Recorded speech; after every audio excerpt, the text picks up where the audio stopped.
Oh, it's been a while since I've talked about Chelsea. I feel like maybe the last time I spoke about it, we probably had 7 different managers, 700 different players, and 7 billion spent. But it's a new season. Xabi Alonso, I'm really excited about it.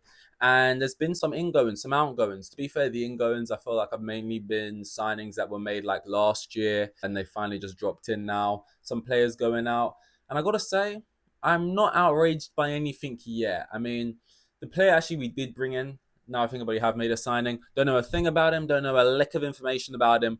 He's a relatively young player. He plays on the right, Reece James's position, right wing back. Depends what formation we're going to play. I know Alonso does like a back five, but he showed he could play a back four at Real Madrid as well.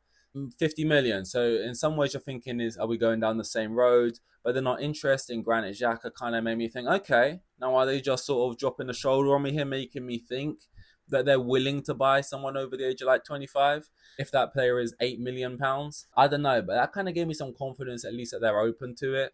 And then ultimately, this new deal going on with some of these outgoings, Santos, I'm not mad at it. I like Santos as a player.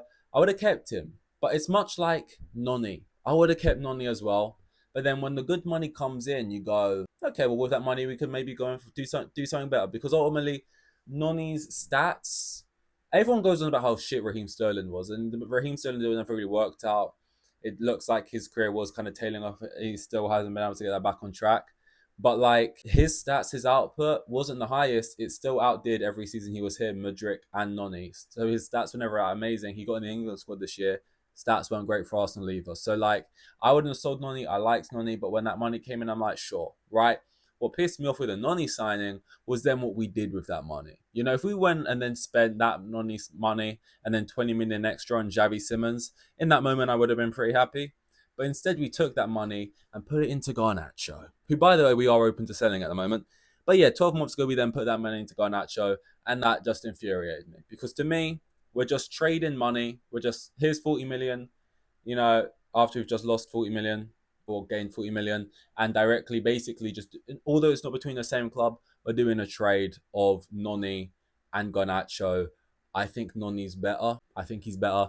And even if he's marginally worse, it's just not worth the hassle of changing things around for Garnacho of all people, who seemed like he was not in the best place at United in terms of on and off the pitch stuff. So to me, I'm happy with this Santos signing. I feel this is a reflection of maybe some good stuff from the board.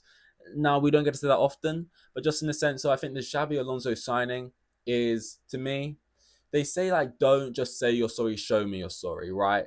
And like they've never come out and said they're sorry, but they've went out and they've signed a manager who clearly wants to have control in the players who he signs and has more control in the team in general. To me, that show me you're sorry. You're not doing the same thing. They haven't gone in and got another like manager from Strasbourg who's managing there, or another championship manager, young guy or whatever. Xabi Alonso's young, but it feels like that's them showing me they're sorry. And then on top of that, just maybe looking like they're going to buy some players a little bit more experienced that show me you're sorry. And then ultimately, these new players, this Santos stuff, I feel like, like I said, a reflection of some of the good stuff. Like, I think celebrating, buying Noni, selling him for a little bit more, buying Santos, selling him for quite a decent amount more, doesn't make us just a selling club. To me, being a selling club would be like celebrating selling Caicedo and Enzo for a little bit more. Keeping those players, but selling Santos, who I like and I think had a decent ceiling, but ultimately didn't get into our starting 11, and we're a team who finished like 10th in the league or wherever we finished. I can't even remember. It was so shit. But we're not in any kind of football, so it couldn't have been that high, right? So, like, getting rid of him for 50 million when we signed him for like 15 or 20, to United, I like that. I would have been fine keeping him, happy keeping him. But when money comes like that through the door, I guess you got to take it. And ultimately, what will really show to me what I feel about this signing, like the Noni thing, is what we do with that money. The Noni thing, I was like, okay, it's good money. I can't really complain.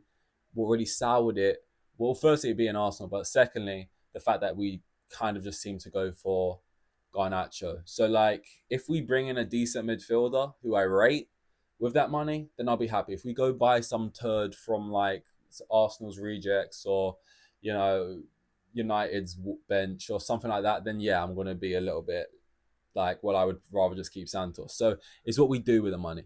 And if we are making more signings that are just like directly from what, Xabi Alonso wants, his mind, his list, then even if I don't know who the player is and he's from like the German league, someone who's played with before, managed before, whatever, then I'm just going to accept it because I'm like, well, it's what the manager wants. I'm going to back the manager.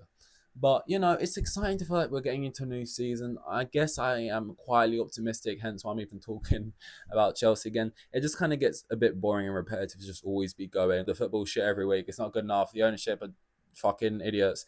You know what I mean? But with a little bit of hope and optimism, it feels good to like voice the constant ongoing thoughts in your head about your football club, which aren't just negative all the time, because it was getting pretty stale.